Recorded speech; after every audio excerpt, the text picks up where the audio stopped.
Bonjour à toutes et à tous, bienvenue sur KTV, Kwezi FM, le 106.9 pour un temps de parole toujours en direct à la radio et à la télévision. Ils sont avec nous, on est très heureux de les recevoir sur ce plateau. C'est la première fois qu'on les reçoit sur Kwezi. C'est Xavier Desplanques, le boss du Carrefour des entrepreneurs. Il n'est pas venu tout seul, il est venu également avec Amir Ali Hassim, PDG de Technopet, entre autres. On va en parler dans un instant. Il est avec nous, on va le dire bonjour. Xavier, bonjour. Bonjour, très heureux d'être là. Nous, c'est partagé également. C'est la première fois que l'on vous reçoit. Bonjour également à Amir Ali. Bonjour, merci de nous recevoir. Avec grand plaisir, messieurs. Xavier, juste avant d'expliquer le projet d'Amir Ali, et Dieu sait qu'il peut être intéressant pour Mayotte, juste un petit retour en arrière. C'est quoi le Carrefour des entrepreneurs ? Le Carrefour des entrepreneurs, c'est une association réputée de droit malgache, réputée étrangère, parce qu'il y a aussi beaucoup d'étrangers dans cette association, qui regroupe des cadres et des chefs d'entreprise. Ce n'est pas une association d'entreprise, c'est une association d'hommes et de femmes œuvrant dans le milieu de l'entreprise sur l'ensemble de l'océan Indien, et ceci depuis janvier 2000. Pourquoi ? Parce qu'en janvier 2000, sur Madagascar, le paysage patronal était quelque peu catastrophique, en tout cas peu organisé, et les entrepreneurs étaient quelque peu livrés à eux-mêmes. Et nous avons décidé, nous sommes 5 fondateurs qui sont toujours là, de toutes origines, de tous les secteurs.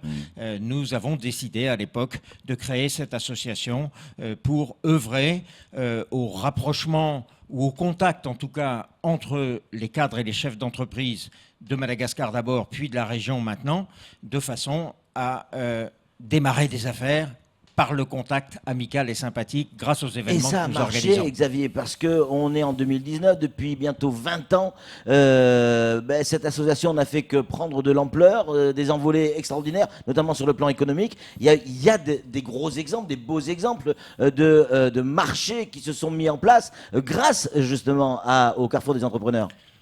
Oui, nous n'assurons pas forcément le suivi de tous les contacts et des cartes de visite qui s'échangent à l'occasion de chaque événement. Mais ce qui est certain, et c'est très important aujourd'hui pour le milieu féminin qui a peut-être plus de mal à avoir le contact avec ceux qu'on appelle les grands patrons, pas les grandes patronnes, les grands patrons, bien sûr. Les grands patrons qui sont souvent de sexe masculin. C'est très important pour les jeunes entrepreneurs qui ont tout de suite, grâce à ces événements, grâce à ces dîners, grâce à ces séminaires, grâce à ces after-work que nous organisons dans les grands hôtels, et qui ont tout de suite l'accès au milieu patronal qui est parfois bien difficile à approcher pour un jeune entrepreneur qui démarre avec sa petite entreprise et qui aimerait bien se faire connaître. On va parler dans un instant avec Amir Ali de ce projet, mais j'ai encore des questions sur le Carrefour des entrepreneurs. Imaginons, je suis jeune, donc il faut imaginer.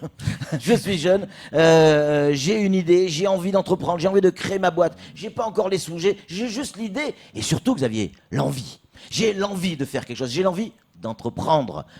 Je manque de contact. Comment je peux faire pour rentrer en contact avec vous, pour vous soumettre une idée et peut-être avoir des contacts qui m'aideront à financer, à lancer mon projet ? Alors on ne peut plus facile.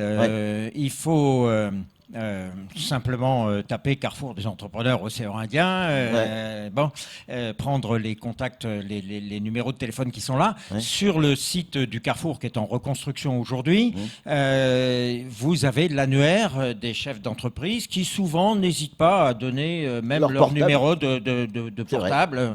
On nous dit, on s'assure qu'on a le droit de le faire, bien sûr. Mais surtout, ce qui est important, c'est que dès qu'ils ont le premier contact avec l'un des fondateurs, à ce moment-là, nous bénéficions peut-être du plus grand carnet de cartes de visite la région. C'est clair. Et il suffit d'appeler au titre, je viens de la part du Carrefour. L'opération est toujours sympathique, elle n'est jamais commerciale. Et par conséquent, le contact s'établit facilement. Kamar a une question à vous poser, qui est rédacteur en chef de rien du tout. Moi, je fais juste un constat par rapport à Mayotte. C'est vrai qu'à un moment, il y a eu une campagne pour inciter les jeunes à créer.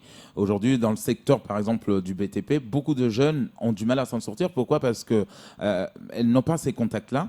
Et en même temps, aujourd'hui, la plupart vivent de sous-traitance. Mais quand on voit le marché du BTP, à un moment donné, on se rend compte que même les plus gros, aujourd'hui, ne sous-traitent plus les petits parce que tout le monde veut manger même le plus petit, la plus petite part du gâteau, même le plus gros en mange. Donc, alors, vous, dans votre cas, qu'est-ce que vous conseillez, par exemple, à ces jeunes comme ça ?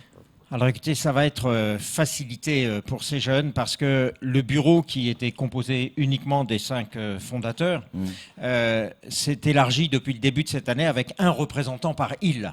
D'accord. Alors ça, je vous l'annonce parce que ça a été annoncé la semaine dernière en interne. C'est Monsieur Norbert Martinez, ancien président de la Chambre de commerce et qui a beaucoup œuvré aux côtés du Carrefour dans les rencontres entrepreneuriales que nous organisons depuis des années. C'est Monsieur Norbert Martinez qui sera aujourd'hui le contact permanent du Carrefour ici. Donc le conseil que l'on peut donner à ces jeunes entrepreneurs, et Monsieur Martinez connaît bien le milieu du BTP, pour reprendre votre question, le conseil que l'on peut immédiatement donner, c'est de se rapprocher, il n'est pas là aujourd'hui, il sera là demain, c'est de se rapprocher du représentant du Carrefour à Mayotte, et ça sera la même démarche dans les autres îles pour immédiatement bénéficier du réseau de cet entrepreneur que nous avons choisi aussi parce on le sait, parce qu'il a un réseau de relations très facile. Exemple, on en a un sous les yeux, sous la main, on va en profiter, c'est Amir Ali Hassim. C'est un chef d'entreprise qui exerce notamment à Madagascar, mais pas que, et qui aimerait donc investir à Mayotte avec un vrai projet.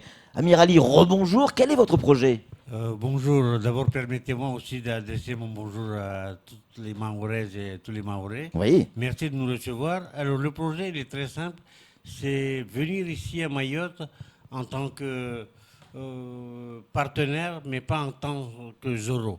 Partenaire parce qu'il ne s'agit pas pour nous de venir créer quelque chose ici tout seul, mais on voudrait surtout, et c'est très important, associer toute la population mahoraise, parce que le travail que nous allons entreprendre demande une prise de conscience citoyenne et une collaboration de tous. C'est parce que notre planète aujourd'hui, c'est la responsabilité de tout le monde, et je crois qu'il est peut-être tard, mais mieux vaut tard que jamais. Je crois que le moment est venu qu'on se donne la main pour aller vite et bien. Alors, si on vous a fait venir en plateau, c'est parce qu'on a estimé aussi que votre projet était d'une part ambitieux, mais hyper intéressant pour Mayotte et un besoin pour Mayotte, notamment en termes d'environnement. On le sait, vous le savez tous, sur Quasi, on est très sensible à l'environnement. En quoi consiste ce projet? Expliquez-nous en détail. Alors très rapidement, je crois que la première chose à faire, c'est de faire d'abord le constat. Des opérations ont été mises en place à collecter les déchets plastiques. Parce que c'est de ça dont il s'agit, collecter les déchets plastiques. Exactement. Mais quand on constate et quand on fait souvent du copier-coller, en mettant des bacs qui sont là, mais on regarde quand même que quelques années après, que le résultat n'est pas là. Donc il y a quand même d'autres démarches à mettre en place, à réfléchir ensemble. Et notre but, c'est que nous, en tant qu'opérateurs, par exemple, une de nos sociétés qui est basée à Madagascar, a besoin de ces plastiques. Pourquoi? Parce que nous opérons dans le plastique et nous avons la possibilité de recycler, de réutiliser ce plastique et de le garder dans la zone de l'océan Indien. Donc c'est une solidarité au niveau de l'océan Indien qu'on veut mettre en place, et on veut sensibiliser toute la population, chaque population de ces 5 îles de l'océan Indien. Ce que vous êtes en train de nous expliquer, c'est important. C'est-à-dire que vous vous dites que nos déchets vous intéressent. Nos déchets plastiques, ça on l'a bien compris, nous intéressent. C'est-à-dire qu'on est à 2 heures de Madagascar, quelque chose près, hein, à 2 heures de Madagascar, on génère des bouteilles en plastique, des déchets en plastique. Vous vous dites, je veux les récupérer, les transformer à Madagascar, parce qu'à Madagascar, on recycle le plastique et on s'en resserre pour faire d'autres choses. Est-ce que c'est bien ça? Exactement, 2-3 choses. D'abord, on a besoin de ça parce qu'en fait, quelque part, nous sommes aussi responsables en tant qu'industriels parce que c'est nous qui produisons ça. Donc, il est quand même logique et tout à fait normal que nous participions aussi à les collecter. Deuxième point, pourquoi Madagascar? Parce que une usine de traitement, c'est quand même c'est une usine de dimension assez importante. Et si chaque île allait se mettre individuellement à monter cette usine, ce serait utopique, ce serait impossible. Donc l'idée, c'est de regrouper les îles de l'océan Indien, se mettre ensemble pour que dans chaque île, on organise le ramassage, mais qu'on se regroupe pour monter dans une île une usine de retraitement pour qu'on puisse c'est-à-dire que revaloriser. cette usine de retraitement, de retransformation, pardon pour l'expression, mais c'est ça en quelque sorte, serait située à Madagascar. Vous récoltez, récupérez tous les déchets plastiques de la zone et vous transformez, vous le rapatriez sur Madagascar et vous transformez tout ça dans cette usine qui sera probablement du côté de Tana. Voilà, exactement. Et pourquoi Madagascar? Parce que d'abord, c'est le plus gros marché futur. Et deuxièmement, nous sommes déjà dans la production du préforme qui permet de fabriquer ces bouteilles. Et donc, pour nous, récolter ces déchets et de les retraiter et les recycler nous permettra de les réutiliser de nouveau. Forcément. Donc, c'est quand même... Alors vous allez les réutiliser comment? Par exemple. Voilà. Alors, il y a 2 étapes dans le traitement. Il y a, grosso modo, la première étape, c'est quand même de broyer et de compacter et d'envoyer à Madagascar. Et la deuxième étape serait d'avoir des unités qui permettraient de nettoyer, de retransformer ça en matière première qu'on puisse de nouveau utiliser pour fabriquer les préformes. Par exemple, ça peut servir à quoi? Refaire des bouteilles en plastique? Refaire des bouteilles en plastique et dans les normes qui respectent les normes sanitaires et en tout point de vue. C'est l'économie recyclée. Est-ce qu'on est dans le principe de l'économie circulaire? Exactement. Non seulement dans l'économie circulaire, mais aujourd'hui, s'il faut envoyer les déchets à des milliers de kilomètres d'ici, ce serait quand même pas normal. Ouais. Alors l'idée aussi, et je pense que c'est formidable aussi pour modèle au niveau de l'océan Indien, c'est comment nous, dans l'océan Indien, on peut se donner la main et pouvoir travailler ensemble. C'est aussi le message qu'on veut lancer en disant, d'un, qu'on puisse travailler ensemble, de deux, qu'on implique la population. Et impliquer la population veut dire aussi trouver les voies et moyens et les méthodes pour éduquer aussi les gens, parce que dans le domaine du plastique et dans le domaine de l'environnement, il y a d'abord, qu'on le veuille ou non, la responsabilité de chacun et de tous. Ça existe tout ça. On a le sentiment de voir, on voit bien ces trios qui existent, où on doit trier ces déchets. Vous allez mettre en place un autre système? Non, c'est pas du tout le but. Il ne s'agit pas de venir concurrencer qui que ce soit. Ouais.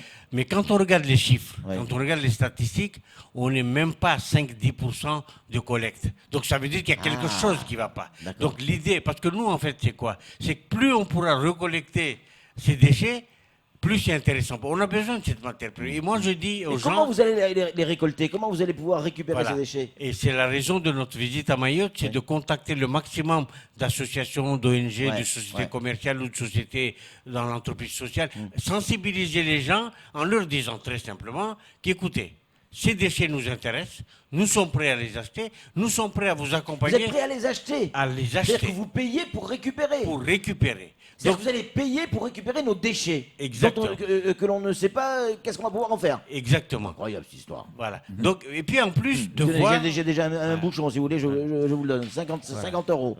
Voilà. En plus, c'est surtout, et je pense que c'est le volet le plus important, c'est de se donner la main pour éduquer notre population, parce que nous sommes tous responsables, qu'on le veuille ou non. Excellente idée. Camar, une question pour vous. Alors moi, je trouve ça très intéressant. C'est vrai que franchement, on en a besoin. Et on le dit souvent ici, la coopération, on parle de coopération tous les jours. Là où je voulais en revenir, c'est un peu ce que vous avez dit, que c'est vrai que des fois, on envoie des déchets un peu partout dans le monde, ou voire surtout en Afrique. On ne sait pas ce qui s'en devient. Là, c'est à côté. Il y a une traçabilité, il y a une transparence. Mais j'ai envie de poser cette question. Combien ça va coûter tout ça? C'est vrai que tous les jours, on envoie des déchets dans nos routes, mais combien ça va coûter aux deux parties, je vais dire, entre ceux qui vont collaborer, les partenaires à Mayotte, mais surtout à vous? Très bonne question, et j'aurai 2 réponses. Ma première réponse directe, efficace et sans hésitation serait de dire que la protection de l'environnement n'a pas de prix. D'accord. C'est notre responsabilité, quel que soit le coût, nous sommes condamnés, et le plus rapidement possible, même s'il est déjà un peu tard, de prendre l'initiative et d'aller de l'avant. C'est clair. Donc c'est d'abord une première responsabilité de nous tous. Parce qu'on parle de la planète de nos enfants. Hein. On parle de la planète de nos enfants, et qu'est-ce qu'on répondra à nos enfants? C'est ça la question. Deuxième réponse, c'est de dire que c'est quand même une matière première. Moi, je suis industriel. Et qui dit matière première dit commercial, donc ça rapporte. Il n'y a rien à cacher. Donc si quelque chose peut rapporter, il est évident qu'il faut savoir dépenser pour gagner. Bien sûr. Donc c'est là la logique de cette opération, en disant qu'on est prêt à racheter ça parce que ça peut nous rapporter, ça peut améliorer l'environnement, ça peut participer Et ça à crée des emplois. Et ça crée des emplois. Évidemment. Amir Ali, comment... Et un dernier point, s'il vous plaît, le plus important, c'est de responsabiliser l'être humain. Alors justement, pour responsabiliser l'être humain et ceux qui vivent ici, il va falloir qu'ils soient informés de ce projet. Alors ok, ils vous entendent, ils vous découvrent aujourd'hui, mais tout le monde n'est pas là à 7 heures précises sur Cozy, il va falloir communiquer. Est-ce que ça va d'abord passer par j'allais dire une phase de communication et de prise de conscience? Ça va passer d'abord par toutes les ONG ou toutes les associations, toutes les personnes bénévoles qui veulent, parce que vous avez remarqué, aujourd'hui, il y a beaucoup de gens qui veulent faire quelque chose pour la planète, mais malheureusement, on n'arrive pas à se regrouper. Et c'est pour ça que nous sommes venus ici en disant, on va contacter le maximum de structures. Ça peut être les communes, ça peut être les villageois, ça peut être une association des femmes, ça peut être une association des jeunes, ça peut être des lycéens. Donc, on va sensibiliser le maximum de personnes. Et là, je dis aussi, et je vous remercie déjà, c'est que vous aussi, en tant que médias, vous aurez un très très grand rôle à jouer et nous comptons sur vous. Et la preuve, aujourd'hui, on commence par vous et bravo, merci. Non, mais au-delà de ça, évidemment, on ne donnera pas les noms, mais à l'instant, et je vous le donnerai juste après cette émission, on a un message qui vient d'arriver d'un chef d'entreprise qui dit, grosso modo, bon salut Patrick, c'est pour moi, il dit bonjour Patrick, cela correspond exactement aux synergies que nous souhaitons développer avec d'autres industries. Donne mes coordonnées à ce monsieur. Donc là, il s'agit d'un industriel. Vous verrez par vous-même après. On ne le donne pas à l'antenne parce que voilà, c'est pas le but. Mais ça veut dire que le message est entendu et séduit déjà un certain nombre de personnes. On va suivre ce dossier-là et ce projet-là parce qu'il nous intéresse aussi au titre d'agir pour l'environnement. J'aimerais qu'on continue sur les projets, mais avec vous, Xavier. Il y en a un autre. Je voudrais qu'on parle, mais il me gêne un peu ce dossier, mais je sais que vous allez pouvoir le défendre. Une usine de sucre à Mayotte. Alors, je dis, il me dérange un peu, pourquoi? Parce qu'on on dit souvent qu'à Mayotte, on mange trop de sucre, le diabète, etc. Et notamment en Outre-mer. Et là, vous nous dites, vous allez construire une usine de sucre à Mayotte. D'abord, personne n'a attendu la construction d'une usine de sucre pour consommer du sucre. C'est vrai, les usines de sucre datent de... Et malheureusement peut-être, la consommation de sucre augmente avec le pouvoir d'achat, avec l'augmentation du pouvoir d'achat. Ça, c'est une donnée internationale. Oui. Non, notre projet à nous, ça n'est pas de demander aux consommateurs mahorais de consommer davantage. Ouais, mais de consommer mieux. Peut-être, sur la qualité des sucres consommés. Mais notre projet à nous, c'est d'abord un projet de développement. Et un projet de développement social, agricole et respectueux de l'environnement. Qu'est-ce qui se passe? Le monde sucrier, lui, n'a visé toutes ces dernières années qu'à la concentration, jusqu'à la fabrication, jusqu'à l'aide à la construction de centrales, fourniture de bagages aux centrales électriques, etc. Ce que nous proposons, nous, ça n'a rien de nouveau. C'est retrouver la production telle qu'elle était organisée au XIXe siècle, ici chez vous. Il y avait 18 sucreries sur l'île de Mayotte, 18 sucreries réparties qui fournissaient beaucoup d'emplois, qui faisaient principalement de l'exportation. Notre projet à nous, il ne sert pas à l'exportation, il sert le marché local en substitution de sucres qui viennent des quatre coins du monde. Attendez, pour qu'on comprenne bien, Xavier, ça veut dire que votre idée, elle consiste à replanter de la canne à sucre, c'est comme ça qu'on fait du sucre, replanter de la canne à sucre ici à Mayotte, donc de la faire pousser, de l'exploiter, et que l'on puisse, à Mayotte, manger le sucre, ou le consommer d'une manière ou d'une autre, du sucre mahorais. Oui, c'est vraiment cela, ça n'est pas ni plus ni moins que cela. Ça n'est pas notre idée. Le projet est déjà en développement à Madagascar, avec le soutien des Nations Unies, par la création de 2 petites sucreries, une dans l'extrême sud, sur Fort-Dauphin, et l'autre sur Majinga. Ce sont des unités qui vont être opérationnelles avant la fin de cette année. Les matériels sont arrivés au port. Donc, ce n'est pas quelque chose qui vient de Xavier Desplanques ou qui vient, etc. Xavier Desplanques, il a travaillé 25 ans dans le sucre, il sait comment fabriquer le sucre et comment planter la canne. C'est son seul mérite. L'idée aujourd'hui, c'est simplement de dire, est-ce qu'on trouve à Mayotte les conditions d'une production pour servir le marché intérieur? Déjà, le foncier, Xavier. Déjà, le foncier, ça va être un problème. Alors, vous avez complètement raison. Vous touchez là le la première grosse difficulté, c'est que chaque unité doit trouver ou ne doit trouver qu'une centaine d'hectares. Ce sont des petites unités industrielles qui ne dépasseront pas par unité 10 à 12 peut-être % du marché actuel, donc qui ne vont pas révolutionner le monde de la consommation du sucre, mais qui ont besoin d'une centaine d'hectares. Et notre projet, il n'est surtout pas d'aller demander au conseil départemental, à France Domaine, de nous livrer 100 hectares sur lesquels on saurait planter de la canne. Notre projet, c'est pas du tout ça. C'est d'aller chercher les agriculteurs qui ont déjà des parcelles. Voilà, qui ont déjà des parcelles.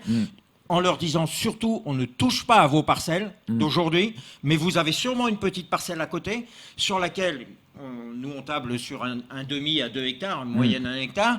Vous avez sûrement une parcelle à côté sur laquelle nous sommes, nous, capables de vous assister dans les travaux de préparation de sol, dans la fourniture des boutures. Il y a encore quelques pieds de canne sur l'île de Mayotte. Ce sont les cannes vraisemblablement les mieux adaptées, les plus résistantes si elles sont encore là. Donc c'est pas la peine d'aller les chercher sur Madagascar, sur la Réunion, sur Maurice.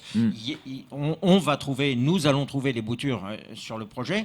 Et l'autre avantage social de ce projet, de ce concept, c'est que cette population agricole familiale qui entretient son petit hectare supplémentaire de plantation, il va l'entretenir principalement pendant la saison des pluies, là où il y a les risques d'enherbement, là où il faut travailler vraiment pour que la canne puisse récupérer, etc.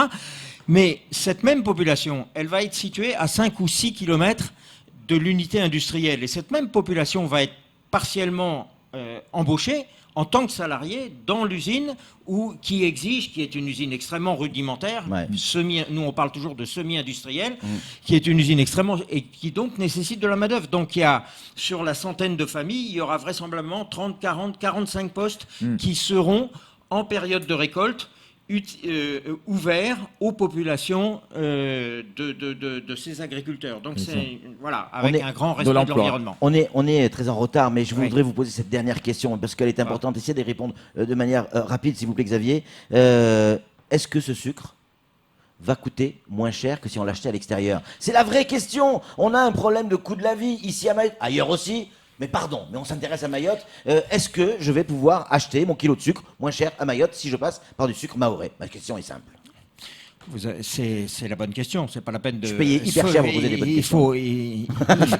Il faut une opération d'investissement. Il faut toujours la démarrer par le commercial pour savoir si oui ou non on y va ou pas. C'est la bonne question. Le sucre roux coûte moins cher en fabrication puisqu'il n'y a pas de process de raffinage. Donc il coûte beaucoup moins cher en fabrication. Donc si on arrive à maîtriser avec notre système d'association des agriculteurs, organisation des agriculteurs, si on arrive à tirer un bon prix de revient de la matière première, avec le prix de vente actuel des sucres blancs, nous, dans notre projet, nous serons définitivement moins chers que le sucre blanc raffiné importé, quel que soit le cours mondial, parce que d'ailleurs, quel que soit le cours mondial, les importateurs ici ne touchent pas au prix du sucre. Quand ils l'achètent en haut ou en bas, ça reste le même. Là aussi, ça n'est pas nouveau. Dans une précédente expérience à la sucrerie du Congo, on a pris 15% du marché avec un prix de vente aux consommateurs inférieur de 15% au prix du sucre raffiné. C'est très important pour les cuisinières. Évidemment, on peut avoir du sucre donc moins cher. Carrefour des entrepreneurs, vous tapez sur Google Carrefour des entrepreneurs et laissez-vous suivre. Vous pourrez rentrer en contact avec ces messieurs si ça vous intéresse. Merci à Amir Ali. Merci Xavier d'être venu sur ce plateau de projet.